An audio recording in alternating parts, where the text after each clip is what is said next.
नमस्कार, मैं हूं आशीष चित्रांशी और आप देख रहे हैं द न्यूज लॉन्चर।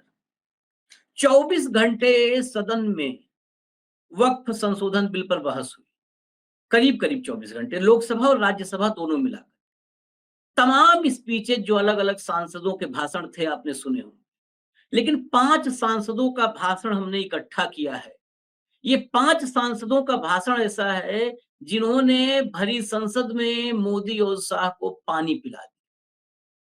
इतना ही नहीं, मोदी के मंत्री जो अपनी अपनी बारी पर लंबी लंबी बोल कर गए थे, उनको उसी संसद में पकड़ा और खुली चुनौती दी। हालांकि चुनौती कबूलना, स्वीकार करना ये आदत में नहीं है भाजपा। ए राजा डीएमके के, उन्होंने कहा कि जेपीसी में जो रिपोर्ट तैयार की गई है और किरण रिजिजू ने जो भाषण दिया है, अगर उस भाषण के टेक्स्ट और जेपीसी की रिपोर्ट दोनों को मिला दिया जाए, अगर मैच हो गया तो संसद छोड़ दूंगा, इस्तीफा दे दूंगा लोकसभा से। लेकिन कौन चैलेंज स्वीकार करता है? पप्पू यादव ने, मैं बता देता हूं, ए राजा है, ए राजा का तो इंग्लिश में स्पीच है, उसको बाद में हम सुनाएंगे। पप्पू यादव, इकरा हसन जब भी बोलती है, पहली बार की सांसद है, जब भी बोलती है इकरा, सदन में लोग सुनते हैं, दिल को छू लेने वाली बातें होती है। पप्पू की दहाड़ कई बार सुनी है, लेकिन ये जरूरी है सुनना, बहुत जबरदस्त बोला है। हरसिमरत कौर बादल, अकाली दल, पुराना पार्टनर भाजपा का, उन्होंने राम मंदिर ट्रस्ट से शुरू किया और सिखों के किन किन धार्मिक स्थलों के साथ क्या क्या किया है भाजपा ने, भाजपा की सरकार ने पूरी कुंडली खोल दी।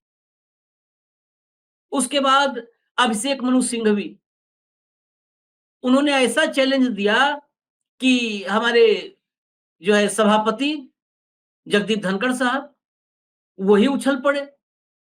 खैर, अब एक एक करके मैं सुना देता हूं। पप्पू यादव ने तो यहां तक कह दिया कि जो राजा महाराजा थे, इनकी जो जमीनें हैं, कि अपने बाप के घर से लेकर के आए थे। हालांकि ये सुनते ही मिर्ची बहुत लगी, जलन भी बहुत हुई। वो तमाम बार आते हैं ना भक्त, कहते हैं बरनौल, तो पप्पू यादव ने जब बोला तो भक्तों को बरनौल की जरूरत पड़ गई। पप्पू यादव का भाषण सुनाइए, जरा कंट्रोल रूम सुनाइए। सभापति महोदय, मैं माननीय मंत्री जी को कहना चाहूंगा कि पहले बुद्ध की परिकल्पना समझ लीजिए, अपो दीपो भव। इस्लाम के पहले बौद्ध धर्म आए थे मंत्री महोदय, और क्यों आए थे इस दुनिया में बौद्ध धर्म, इसको भी जान लीजिए। जब जुल्म हुआ था इस देश के 90% गरीब, दलित, ईबीसी, मूलवासी, आदिवासी पर, जब उसके संस्कृति पर हमला हुआ था, जीने के तरीके पर, तब बौद्ध धर्म आया था। और वो बौद्ध धर्म ने इस दुनिया को वसुधैव कुटुंब दिया, सर्वधर्म समभाव दिया, सार्वभौमिकता दी। इस्लाम बाद में आया। दूसरी बात, मंत्री जी, इस्लाम ने कब जमीन कब्जा किया ये छोड़ दीजिए। आदिवासी, गरीब, मूलवासी आदिवासी की जमीन जमींदारों का कैसे हुआ? ये राज महाराजा का कैसे हुआ? क्या ये बाप के घर से लिखा के आए थे ये लोग दुनिया में? कहां से लाके आए थे? ये जमीन कहां से आया था? ये गरीब लोगों का जमीन किसने दिया? ये अंग्रेजों ने दिया। अंग्रेजों की दलाली की जमींदारों ने, अंग्रेजों की दलाली की राजशाहियों ने, अंग्रेजों की दलाली की अपने परिवार को पहुंचाया, तब जाकर के जमीन बने, तब जमीन गरीब के लिए थे। दूसरा चीज मैं आना चाहता हूं, ये कहते हैं मुगल के खिलाफ, गुरु गोविंद सिंह साहब, गुरु नानक देव जी, मानवता को बचाने और इंसानियत को बचाने गुरु गोविंद ने कुर्बानी दी थी, हिंदू को बचाने नहीं। समझे? सनातन को समझिए, सनातन के बारे में जानिए। मैं कहना चाहूंगा, अध्यक्ष महोदय, सभापति महोदय, मंडल विरोधी ये लोग मंडल कमीशन के खिलाफ कमंडल लाए थे और लगभग 13,000 ओबीसी का कत्लेआम हुआ था। 13,000 ये बात करते हैं कौन कौन विरोधी लिया था, कौन मंडल का विरोध किया था, आरक्षण का विरोध कौन करता है, जाति जनगणना का विरोध कौन करता है, ST SC का विरोध कौन करता है? आप हमको बताइए सर। बिल पे बोलिए, बिल पे बोलिए। मैं वही कह रहा हूँ सर, बिल पे जा रहा हूँ। हाँ। ये क्या है सर? मैं बात करता हूँ। हाँ। सर बीजेपी मैं किसी दल का विरोध करने नहीं आया हूँ, ना मैं किसी के पक्ष में। मैं आपसे एक आग्रह करना चाहता हूँ अध्यक्ष जी, माइनॉरिटीज वक्फ बोर्ड के खिलाफ जो आपने बिल लाया, ये आप कह रहे हैं कि हम उनको सुरक्षित करने के लिए, आप कहते हैं महिलाओं के लिए। मैं आपसे पूछना चाहता हूं, आरक्षण बिल जो महिलाओं का है आप इसलिए नहीं लाते हैं अध्यक्ष महोदय कि आप अत्यंत पिछड़ी जाति, पिछड़ा और दलित के महिलाओं को आरक्षण देना नहीं चाहते हैं, इसीलिए आप आरक्षण बिल नहीं लाना चाहते हैं। आप ले आइए, आप शाहनवाज को बचा पाए। आप किसी एक मुसलमान को आप टिकट देते हैं बिहार में, आप बताइए ना। माननीय सदस्य श्याम कुमार बर्वे जी, अध्यक्ष महोदय, माननीय सदस्य श्याम कुमार बर्वे जी, अध्यक्ष महोदय 2 मिनट आप समाप्त कर दीजिए, 30 सेकंड में समाप्त कीजिए। सर 30 सेकंड में समाप्त कर दीजिए। सर मैं 2 मिनट मैं आग्रह करना चाहता हूं अध्यक्ष महोदय जी, एक उम्मीद थी, मोदी है तो मुमकिन है। मैं आपसे अध्यक्ष महोदय, मोदी है तो मुमकिन है। सर क्या हुआ, सर क्या हुआ? मैं मोदी है तो मुमकिन है। सर क्या हुआ? सर काला धन का क्या हुआ? जाली नोट का? सर आपने क्यों लाया नोटबंदी? सर मैं आपको कहना चाहता हूं, हमको 2 मिनट समय दीजिए। नोटबंदी इसलिए लाए, आपको लग रहा था कि मुसलमान पैसा जमा नहीं करता है और ये सूद नहीं खाता है, इसलिए नोटबंदी लाओ और मुसलमान का पैसा खत्म कर। खुदकी की बात की है, मैं चाहता हूं इनको इनकी निंदा की जाए, इनके खिलाफ कार्रवाई हो। इन्होंने कहा है सदस्य श्याम कुमार बर्वे जी, ने जमीन लिया, उन्होंने। पप्पू यादव के बाद अब अगला नंबर इकरा का। इकरा को सुनाते हैं और फिर हम सुनाएंगे हरसिमरत कौर का। इकरा ने कहा कि अभी ईद की रौनक बुझी भी नहीं थी, हमारी जड़ों पर नया फरमान आ गया। ईद की अभी मिठास भी नहीं कम हुई थी और उसमें कड़वाहट घोल दी। हमारे जमीनों से, हमारे मजहब से आखिर इतनी बैर क्यों है? महिलाओं का क्या भला हो रहा है जिस महिलाओं की भलाई की बात बार बार भाजपा ने की? पोल खोल दी इकरा ने, सुनिए जरा। धन्यवाद सभापति जी। मैं सबसे पहले दाद देना चाहती हूँ इस बिल के टाइमिंग की, कि अभी ईद की रौनक बुझी भी नहीं थी और हमारी जड़ों पर एक नया फरमान लाया गया। पहले उत्तर प्रदेश में मुसलमानों को नमाज पढ़ने पर रोक लगाई और फिर सौगात में ये बिल लाया गया। निसार में तेरी गलियों पे है वतन, जहाँ चली है रिवाजों गैर कि कोई ना सर उठाकर चल सके। मैं सभापति जी आपको ये बताना चाहती हूँ कि ईद के मौके पर एक विधवा महिला अपनी लड़की के साथ मेरे पास आई और उसने बताया कि वह एक वक्फ की प्रॉपर्टी में रहती है, वही उसके सर पर छत का काम भी करती है और उसकी रोजी रोटी भी वहीं से आती है। वो इस बिल को लेकर इतनी फिक्रमंद थी कि कहीं उससे वो उसकी संपत्ति ना छीन ली जाए। वो अकेली एक ऐसी महिला नहीं है, ऐसे लाखों लोग हैं जो वक्फ की, गरीब महिलाएं जो वक्फ की संपत्ति से अपना रोजगार चला रहे हैं। और ये जो वक्फ बाय यूजर क्लॉज के हटाने से लाखों वक्फ की जायदाद अपना स्टेटस खो देंगी और लाखों लोग, इसी तरीके के लोग सड़कों पर आ जाएंगे। वक्फ क्या है? वक्फ बाय यूजर क्या है? इसका ये मतलब है कि कोई जायदाद अगर सालों से दीन और भलाई के कामों के लिए इस्तेमाल हो रही हो तो वो खुद ब खुद वक्फ मानी जाएगी। हिंदुस्तान की अदालतों ने भी इस बात को तस्लीम किया है। वक्फ बाय यूजर सिर्फ वक्फ बोर्ड को ही मिली कोई खास सौगात नहीं है, ये बल्कि सभी अन्य धार्मिक ट्रस्टों को परंपरा और यूज के आधार पर बिना किसी डॉक्यूमेंटेशन के धार्मिक चरित्र को डिक्लेयर करने का राइट मिला हुआ है। भारत के संविधान के आर्टिकल 13 क्लॉज 3 में कस्टम और यूसेज को कानूनी वैधानिकता प्रदान करता है। इसी आर्टिकल से वक्फ बाय यूजर भी निकला गया है। इस बिल के कानून बनने पर वक्फ बोर्ड तो इस प्रोविजन से हाथ धो बैठेगा, लेकिन अन्य धार्मिक ट्रस्टों को यह सुविधा जारी रहेगी। इससे भारतीय संविधान के आर्टिकल 14 और 15 का सीधा उल्लंघन है, जो धर्म और जाति के आधार पर भेदभाव और कानून के सामने सभी की बराबरी पर जोर देता है। मैं इसके साथ ये भी कहना चाहती हूँ कि सत्ता के लोग जो एक दूसरे की पीठ थपथपा रहे हैं कि वक्फ बाय यूजर का जो अमेंडमेंट इन्होंने दिया उसको एक्सेप्ट कर लिया गया है, लेकिन इनकी शरारत यह है कि उसके साथ ही एक ऐसा प्रोवाइजो इसमें शामिल किया गया जिसके आधार पर यह कहा गया है कि अगर कोई भी वक्फ की संपत्ति विवादित हो तो वो अपना वक्फ स्टेटस खो देगी। तो जो अमेंडमेंट इन्होंने दिया है, जिसको एक्सेप्ट कर लिया गया है, उसका कोई मतलब नहीं है। ये इनकी नीयत है जो साफ जाहिर हो रही है। सोने पर सुहागा एक काम और किया है। सरकार ने वक्फ की कानून के सेक्शन 107 को हटाकर लिमिटेशन एक्ट में 12 साल तक ही किसी के खिलाफ अदालत में जाने का प्रोविजन है। सेक्शन 107 में बोर्ड को लिमिटेशन एक्ट से राहत मिली हुई थी। वक्फ बोर्ड कभी भी अवैध कब्जाधारियों के खिलाफ अदालत जा सकता था। अगर ये सेक्शन ना हो तो अवैध कब्जा करने वाले लोग कानूनी प्रक्रिया का फायदा उठाकर वक्फ की प्रॉपर्टी को हड़प सकते हैं। अन्य धार्मिक ट्रस्टों पर भी ये लिमिटेशन एक्ट लागू नहीं होती, तो फिर वक्फ बोर्ड के साथ ये सौतेला रवैया क्यों किया जा रहा है? धर्म को देखकर दोहरी नीति क्यों अपनाई जा रही है? सेक्शन 107 और वक्फ बाय यूजर को अगर एक साथ पढ़ा जाए तो इससे लाखों वक्फ की प्रॉपर्टी पर कब्जा किया जाएगा। इसलिए ये बिल मुसलमान की भलाई का नहीं बल्कि उनके वजूद और विरासत को मिटाने का बिल है।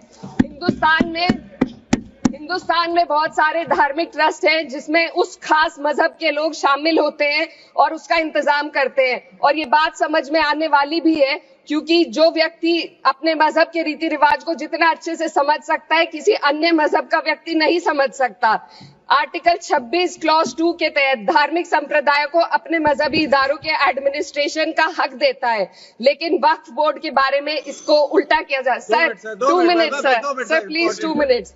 सरकार इसे एक सेक्युलर बॉडी मान रही है और इसमें गैर मुस्लिमों को शामिल करने की बात कह रही है। आपके मुंह से सेक्युलरिज्म की बात सुनकर अच्छा लगा, लेकिन अगले ही पल ये भ्रम टूट जाता है क्योंकि आपको सिर्फ दान देने के लिए प्रैक्टिसिंग मुस्लिम का आपने क्लॉज डाला है, लेकिन बोर्ड में बैठने के लिए मुस्लिम होने की कोई आपकी क्लॉज नहीं है। तो इससे आपकी जो दोहरी नीति है वो साफ जाहिर होती है। ये वही सरकार है जिसने राम जन्मभूमि ट्रस्ट में ये लिख दिया कि जिला अधिकारी भी अगर होगा तो हिंदू होना चाहिए। कोई मुझे बताए कि वहां पर सेक्युलरिज्म का रस क्यों नहीं घोला गया? सर आखिर में मैं अपनी बात को खत्म करने से पहले महिलाओं का मुद्दा बार बार उठाया जा रहा है। सरकार का कहना है कि बोर्ड में मुस्लिम महिलाओं को रिप्रेजेंटेशन देंगे। इस कानून से पहले भी मुस्लिम महिलाएं बोर्ड में मेंबर रह चुकी हैं और मिनिमम 2 का प्रोविजन था, उससे ज्यादा भी हो सकती थी। सर मैं ये कहना चाहती हूँ कि सरकार ने महिलाओं के लिए ऐसा कौन सा नया काम किया जिसका ढिंडोरा सरकार का हर सदस्य पीट रहा है? इस बात की तायीद अगर आपकी तरफ से कोई मुस्लिम महिला करती तो हम उसका यकीन भी करते, लेकिन अफसोस आपकी इतनी लंबी कतार में एक भी मुस्लिम महिला नजर नहीं आती है। सर मैं खुद एक मुस्लिम महिला हूँ, मैं सिर्फ मैं माइनॉरिटी महिला हूँ। इस सदन में हम सिर्फ 2 महिलाएं हैं और उस नाते से मैं ये बात कहना चाहती हूँ कि इस बिल के माध्यम से मुस्लिम महिलाओं को कुछ नहीं मिल रहा है। ये हमें कुछ नहीं देना चाहते, सिर्फ टोकनिज्म हमारे नाम पर बनाकर एक नैरेटिव मीडिया में चलाना चाहते हैं। तो ये बिल मुसलमान की भलाई का नहीं, उनकी पहचान को मिटाने का है। सर अंत में मैं बस यही कहना चाहती हूँ कि कागजों की कैद में बस नाम रह जाएंगे, वो जो हमारे थे सिर्फ दावे में रह जाएंगे। इस बिल के द्वारा मीठी ईद के जायके को कड़वा करना यही असली सौगाते मोदी था। बहुत इकरा के बाद हरसिमरत कौर बादल ने कहा कि राम मंदिर, अगर मुसलमानों की इतने हितैषी आप लोग हैं तो राम मंदिर ट्रस्ट में सिर्फ 2 मुसलमान रखवा दीजिए, 2 मुसलमान। हालांकि इस पर तो एक अलग से कार्यक्रम भी बनेगा, हम लाएंगे।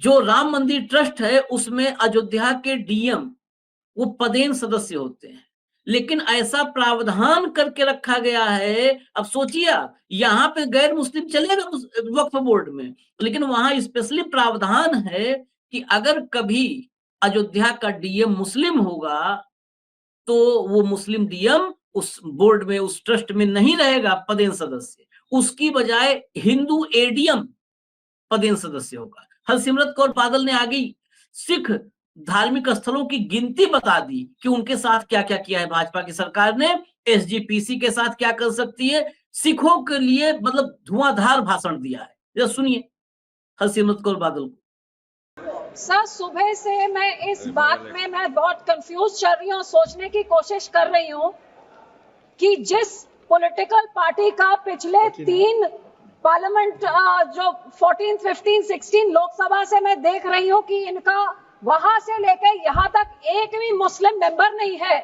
जिस औरतों का इतना दर्द का एक औरत तक भी नहीं है, उनको आज कौन सा ईद का चांद चढ़ा कि इतना प्यार। एक माइनॉरिटी जो एक किरण रिजिजू साहब एक फॉर्मर लॉ मिनिस्टर एक माइनॉरिटी कम्युनिटी को बिलोंग करते हैं, आज वो खड़े होके उनको मुसलमान कहां से याद आ गए।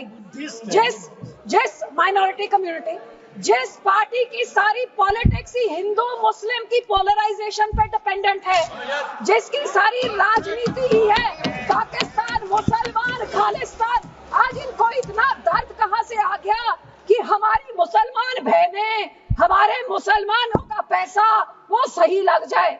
तो सब मैं सुबह से सोच रही हूँ कि इनके जबान में तो दुआ है लेकिन दिल तो इनका काला, ये सारा देश जानता है। और यही कारण है कि संसद में 24 मुसलमान मेंबर है, सब इस तरफ, उनमें से एक जना भी इस बिल को सपोर्ट नहीं कर रहा है। जेपीसी के मेंबर इसको सपोर्ट नहीं कर रहे, इनके लोगों को छोड़ने के बजाय, और देश की कोई माइनॉरिटी सपोर्ट नहीं कर रही है। जिनका बिल इतना अच्छा होता तो तारीफें होती, लेकिन हाँ माइनॉरिटी है, आपके मंत्री है ना इसलिए। लेकिन सर ये सोचते मैंने सोचा कि इसके पीछे पॉलिटिक्स क्या है। तो सर मैंने वक्फ का एसेट मैनेजमेंट का ये मैंने पेपर निकाला, जिसमें पता लगा कि वक्फ की सबसे ज्यादा प्रॉपर्टी 27% उत्तर प्रदेश में है, और उत्तर प्रदेश के इलेक्शन 1.5 साल बाद है। तो ये जो बोलते हैं महिलाओं को देनी है, मैनेज करनी है, तो सर ये तो सिर्फ ये 27% वक्फ की बॉडी जो सिर्फ एक उत्तर प्रदेश के राज्य में है, ये तो राजनीति सब उसकी है। अब तो समझ आई इनकी बात। मैं इनको पूछना चाहती हूँ, मंत्री जी कह रहे थे कि जी हरियाणा में एक गुरुद्वारा, मंत्री जी जो उस यमुनानगर में गुरुद्वारा है वो हाई कोर्ट के ऑर्डर के हिसाब से हुआ था। लेकिन मैं आपसे पूछना चाहती हूँ, बिल लेके आना है, माइनॉरिटीज का दर्द है, तो हम लोग तो सिख आर्टिकल 25B की हम उसके संशोधन कई सालों से मांग रहे हैं कि हम सिख हैं, हम हिंदू नहीं है, पर आप हमको हमारी आइडेंटिटी नहीं लेके आइए ना वो बिल, हम सब सपोर्ट करेंगे। फिर आप हम इधर गुरुद्वारों के कब्जा, जो आपने हमारे गुरुद्वारे हिस्टोरिक जो आपने डिमोलिश करके, आपने जो डाल मार साहब सिक्किम में आपने डिमोलिश कर दिया, हरिद्वार में ज्ञान गोदरी आपने डिमोलिश कर दिया, उड़ीसा में मंगू मठ जो डिमोलिश कर दिया, जो माइनॉरिटी के गुरुद्वारे आप डिमोलिश कर रहे, बहुत अच्छा आपका अयोध्या बन गया। लेकिन जो नियत साफ होती तो उसके बोर्ड में 2 मुसलमान को डालिए, 2 मुसलमान डाल दे, और उसके बाद फिर मुसलमानों के, ये आपका सिर्फ मुसलमानों के जमीनों के ऊपर कब्जा करने का, उनके पैसों का कब्जा करने का, जैसे आपने सिखों के संस्थाओं के ऊपर हमारा नंदेड़ साहब हजूर साहब के बोर्ड में इलेक्टेड मेंबर्स निकाल के गवर्नमेंट में उधर अपने नॉमिनेटेड मेंबर्स बैठा दिए, हरियाणा का हमारा तोड़ के, हरियाणा की एसजीपीसी तोड़ के आपने पिट्ठू पपेट्स वहां बैठा दिए, पटना साहब में भी यही कहा, और अब हमारी एसजीपीसी में भी आप यही कर रहे हैं। सर आपकी ये काली बुलडोजर वाली राजनीति, डिवाइड एंड रूल, आप मुसलमानों को इन बिचारों भी शिया सुन्नी आका खाना उसमें डिवाइड कर रहे हैं, ऐसे काबू नहीं करते, ऐसे टुकड़े टुकड़े करें, टुकड़े टुकड़े गैंग तो आप हैं सर, हर माइनॉरिटी के टुकड़े टुकड़े, कभी मुसलमानों के, कभी सिखों के, और ये आपकी जो गंदी राजनीति है। आप ये इतना सोच लीजिए सर 2 मिनट कि जैसे जो हमारे गुरबानी में कहते हैं ना, जो आप बीजते हो वही आप भोगते हो। आज जितने इधर बैठे हैं इन सब के कोई ना कोई रिश्तेदार बाहर के देशों में भी हैं। आज यहाँ पे आप मुस्लिम्स को, सिख्स को, माइनॉरिटीज को, क्रिश्चियंस को, मणिपुर में क्रिश्चियंस के साथ ऐसे बिल, मुसलमानों के साथ, हमारे संस्था में सिख के साथ, जो बाहर के देशों में क्रिश्चियन डोमिनेटेड और मुस्लिम डोमिनेटेड में जो हिंदू रहते हैं, आज ये मणिपुर के साथ जो होता है, मणिपुर का बहुत संवेदनशील विषय है। ये Manipur Christian sword should be deleted. Manipur हमारे लिए क्रिश्चियन हिंदू का इशू नहीं है। This sword should be deleted. Please complete madam, please be seated, please be seated, please be seated. No, it is not, it is, Manipur is not Christian issue. Manipur is not Christian issue. Please, और जो support please, Christian भाइयों को बोलना I know better than you. I am from Northeast. होंगे आज I know better than you. Sikh भी होंगे, ये सारे Please. माइनॉरिटीज को डरा Complete, के, please. हिंदुओं को डरा के धन्यवाद जी, राजनीति धन्यवाद। करना चाहते हैं। इसके बाद अब आते हैं अभिषेक मनु सिंघवी। सिंघवी साहब ने तो सीधे वकील हैं, देश के सबसे बड़े अधिवक्ताओं में से हैं। उन्होंने कहा कि अदालत में ये खारिज हो जाएगा, बिल अदालत में नहीं टिकेगा। और जब अदालत की बात आई तो चेयर पर बैठे सभापति महोदय जगदीप धनखड़ साहब को, जो खुद को शायद कानून का सबसे जानकार मानते हैं, उनको पता नहीं, हो सकता उनके मन में हो कि सोली सोराब जी से भी ज्यादा उनको कानून का ज्ञान है। सोली सोराब जी को दुनिया के कई देशों में ख्याति थी, उनको बहुत बड़ा कानून का जानकार। फली एस नरीमन उनसे भी बड़े जानकार अपने आप को शायद मानते हैं। राम जेठमलानी से भी ज्यादा जानकार मानते हैं। तो जरा सुनिए, ये तो बड़ा रोचक था भाषण। इस भाषण में जगदीप धनखड़ का भी रिएक्शन देखने को मिलेगा। सुनिए अभिषेक मनु सिंघवी। बीजेपी के नए नवेले दोस्त माननीय नायडू साहब, चंद्रबाबू नायडू, मैं वास्तव में सराहना और समर्थन करता हूं। जब उन्होंने कहा कि तिरुपति बोर्ड में गैर हिंदू कैसे आ सकता है, बात सही है बिल्कुल। तो किस आधार पर ये सरकार ये आडंबर कर रही है, ये स्वतैला व्यवहार, ये भिन्न कसौटी एक समुदाय पे? इसका मतलब ये नहीं है कि आप दूसरे समुदायों पे भी यह प्रहार करें। इसका मतलब है कि आप ठीक ठाक तरीके से द्वेष की भावना से यहां नहीं चले।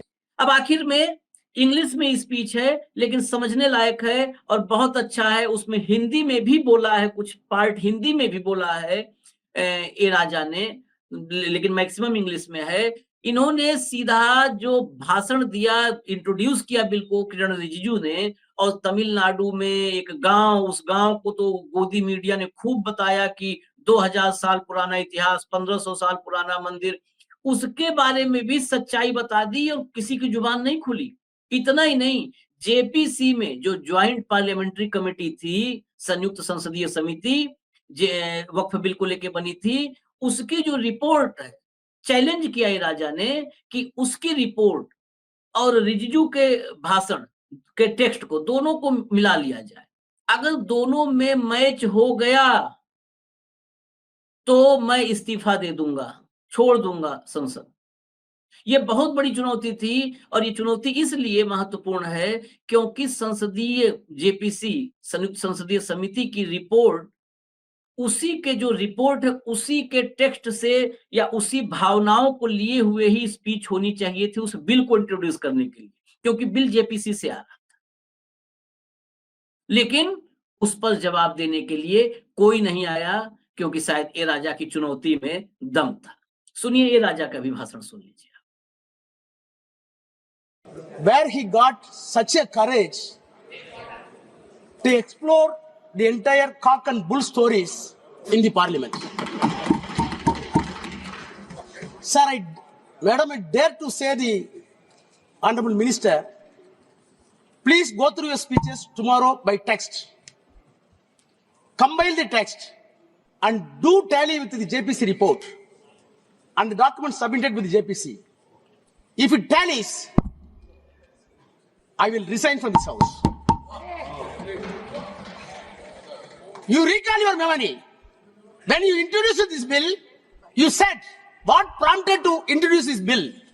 One of the classical examples that has been given by you, the reason for this bill to be violated, when you introduced in Tamil Nadu, in Tiruchirappalli district, entire village running thousands of acres were described as work property.